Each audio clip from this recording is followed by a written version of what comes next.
I come from France for this event, which is all about our partnership with DTS, because we worked with them to launch an improved version of the DTS X codec, which is for immersive audio.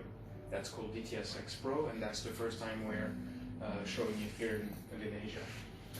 So this was just the first kind of presentation, but I'll go a little bit more in depth in the presentation. I know presentations tend to be boring, so I will do my best to keep it short and hopefully a little bit interesting.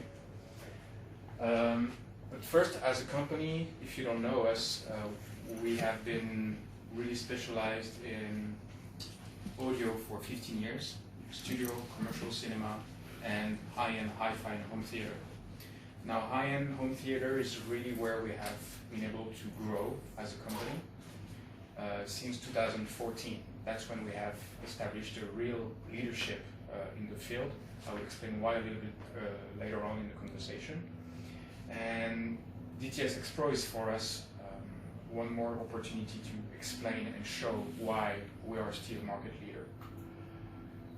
Very quickly about DTS, in case you don't know them, DTS is one of the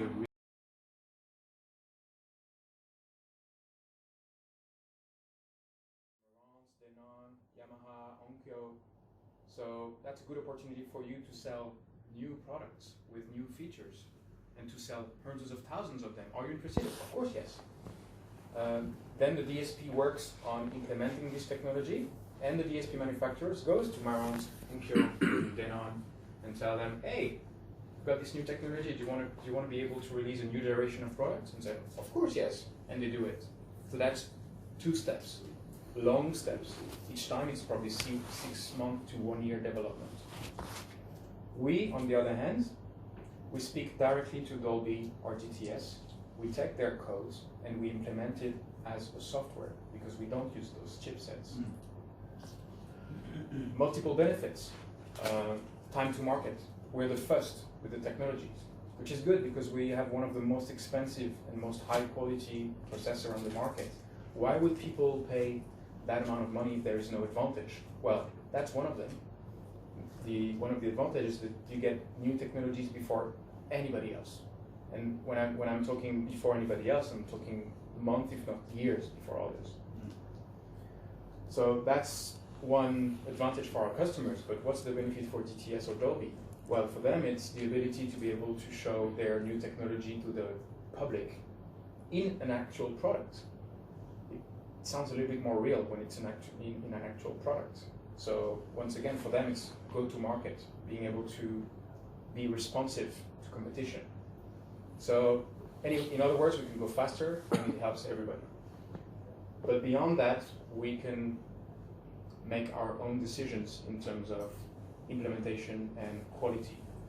As I said, we don't like 7.1.4. We're doing only high-end home theaters.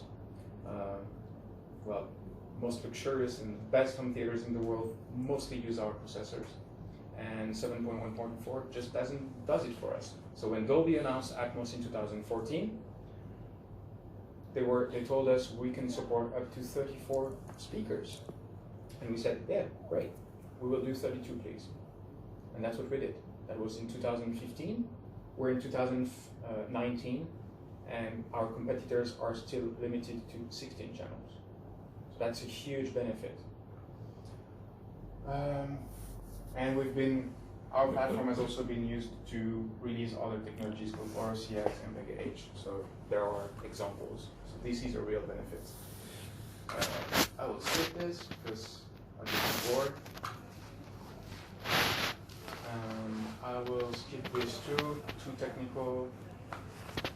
The interesting thing with DTS X Pro is that if you already have DTS X content, like Blu-rays with DTS X soundtrack, you don't need to wait for a new Blu-ray version with DTS X Pro. It's backward compatible with DTS X. It's just the receiver and processor which is changing. So you just update the processor and you're going to be able to enjoy better playback of your existing content. Same for speakers. As I explained earlier on, if you have installed more speakers for DTS X, there's no need to change positioning because they haven't changed that. Also, as I've said, DTS HD Master Audio is probably the most common audio format in your collections because that's the high definition audio standard for Blu-ray.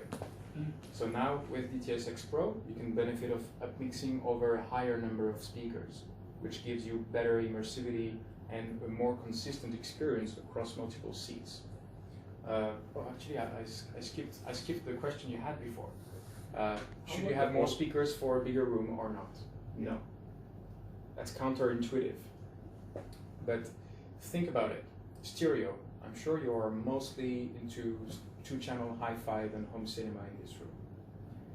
Tell me if I'm wrong, but when you're listening to a beautiful pair of speakers just like next door, and you know you have a beautiful recording with the voice in the middle, and you can clearly identify all the different instruments across the soundstage.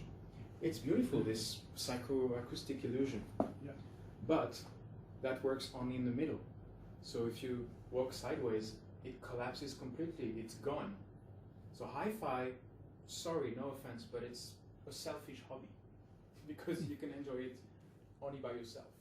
Unless you're sitting, one behind each other.